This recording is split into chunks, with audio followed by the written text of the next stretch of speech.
Ja, der er så Pep Biel endnu en gang, der tager den.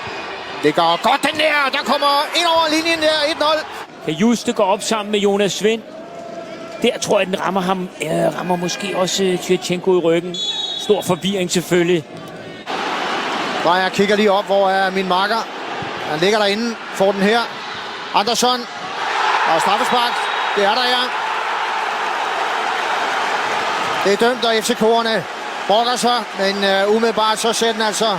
Tjusket aflevering med indersiden og Drejer, som løber afsted. Får den presset lidt for langt ud mod siden. Spiller den så perfekt ind til Michael Andersson. Og der er ikke en spiller den med fod. Det finder vi ud af, når vi ser den der.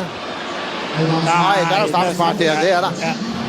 Over i den særdeles vigtige afdeling over for Kalle Jonsson. Går til bolden her. Og scorer. Sikkert bringer Midtjylland på 1-1 her. Minutter her i anden halvleg har stået langt tilbage. Forsvaret meget, meget dybt. Og 4 af de 7 mål, han har scoret i den her sæson, de er.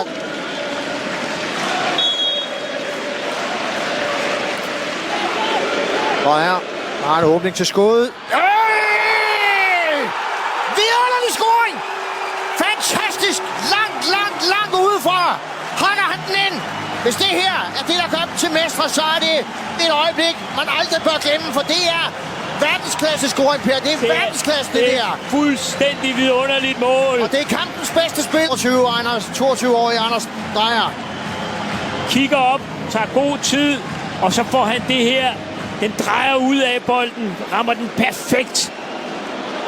Og helt uden chance, selvom han er godt ude efter den Kalle Jonsson, så er der ikke så meget at stille op, når man møder klasse, som ham her leverer. Hvor han får lidt skæld ud af Drejer, fordi han ikke kaster den kort til ham, men kaster den ind til forreste stolpe.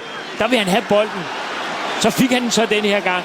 Ja, det er Vander, der får bolden. Schwarz overlader den til ham. De er mange midtjyske spillere. Babil. Så kan man ligesom gøre arbejdet færdigt, som Babil gør her. Banker den op.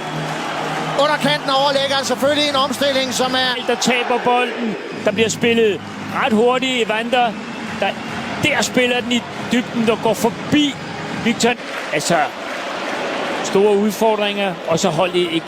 Ja, Lige der finder Babil. Der hitter han på og lægger lige videre i Vander. For FC Midtjylland, der er virkelig de senere år har budt mægtige FC København op til dans. Og her er det en kendsgerning. Mesterskab nummer